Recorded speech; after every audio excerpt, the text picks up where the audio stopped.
點解有人話呢套戲入面收埋咗一線針對中國人持續咗超過30年嘅謀殺？各位有冇諗過咁樣一個問題？當年香港咁重要，點解英國咁爽快，乜都冇要就直接還俾我哋？寒戰1994令觀眾苦等10年後，終於喺今年5一檔上映，終於要將當年呢個好多人知，但好多人都唔敢講嘅秘密，直接搬上面公開處刑。英國唔係乜都冇帶走，相反，佢帶走嘅正係香港最重要嘅嘢，同香港嘅秘密。寒戰1994入面有呢個情節，周潤發飾演嘅大律師交俾警界高層一份資料，嚟自英國軍情絕密檔案，而就係呢樣嘢成為套喺香港幾十年嘅鐐銬。自1934年起，英國為咗加強殖民統治，於是喺香港設立一個特務機構，名為政治部，簡稱 SB， 由英國軍情5處直接管。據政治部前特工羅亞回憶，佢哋用跟蹤、監視、竊聽等方式，長期控制香港各路人物，比如富豪同女明星勾搭，就歸為粉紅色檔案；又比如政客同黑幫勾結，就入黑金檔案。只要政治部有需要，佢哋就利用呢啲秘密嚟操縱權貴嘅言行、投資、立法、選舉，通通小兒科。而呢個骯髒部門運作咗60年，到香港回歸前，英國先決定撤銷，但佢哋唔係良心發現，只係唔想秘密同資料留俾中國。同樣，據前特工羅亞回憶，英方撤離中國前，早將數百萬份絕密資料打包，用軍艦同飛機運返咗英國。喺香港回歸後，仍然用嗰啲秘密要挾香港權貴，令佢哋名義上服從中國，但私底下要叫英方主子。We've been allies for a century, and personally, I hope that relationship continues for another years. Your country's intelligence is truly the best in the world.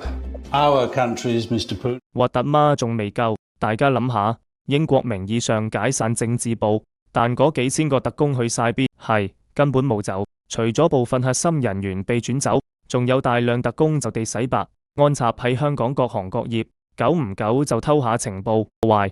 唔止咁，連普通人都冇放過，佢哋揀咗上萬個家庭，共同點係都從事司法、教育、媒體等，用利益引誘，令佢哋潛伏香港，繼續為英國做嘢。喺寒戰1994入面，就赤裸裸展現呢幕。Can you uphold the interest of the United Kingdom even after 1997? You can break the law. We don't break the law. We write the law.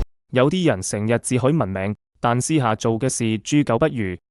而家我哋都明點解香港回歸後仲咁多亂象，嗰正係英國埋嘅雷，一個接一個爆開。以上計兩只係英方頭盤。寒戰1994入面仲有個飛機失事嘅情節，同樣改編自真實事件，亦由此拉開英國對香港嘅吸血式謀殺。英國明明據香港幾十年，佢唔早唔遲，偏偏主權移交前幾年忽然提出要大興土木，喺香港史上最大綜合機場，美其名曰為香港打造玫瑰咁好未來，預算幾多？2000億，但當年全港儲備得100幾億，跟英方計劃，香港回歸後留俾我哋嘅係一堆債，所以民間叫呢個計劃做玫瑰園，玫瑰都係大事㗎。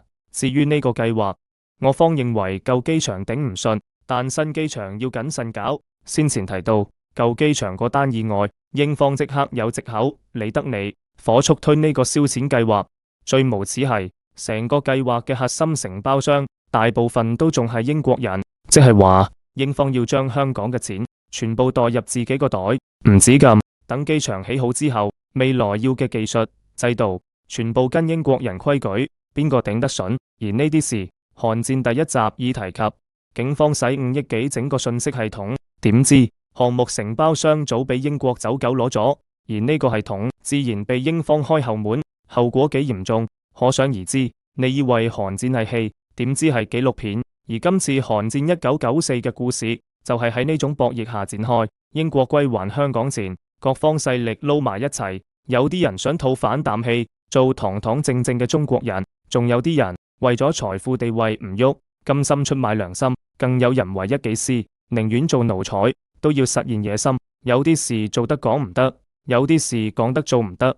明明六朝何事，只城門沒屍計。而寒戰對現實嘅意義在於此，佢令我哋睇到所謂西方文明世界恐怕只係披住人皮嘅豺狼。佢哋用30年試圖對香港落慢性謀殺、混亂、暴動、無憂內鬥，但係有啲仗我哋唔係唔算，只係時候未到。當年韓戰頭2部上畫時，好多時拍得好隱晦。而家10幾年過去，我哋終於可以指住個鼻講，鬧嘅就係你哋呢班港英餘孽。呢一次唔使再遮遮掩掩，呢個就已經說明現實中嘅戰鬥已到決勝負關頭。結果點？就好似當年雙方首次談判咁，英國戴卓爾夫人仍然妄想繼續統治香港，我方代表只係話俾佢哋知，中國人嘅土地，只要我哋願意，我哋就可以去香港升旗。舊事隨流水，吾輩當自強，再無寒蟬。願韓戰後，我唔理你同你背後嘅人部署咗啲乜，我只係俾你最後一個命令 ：Stop and get out。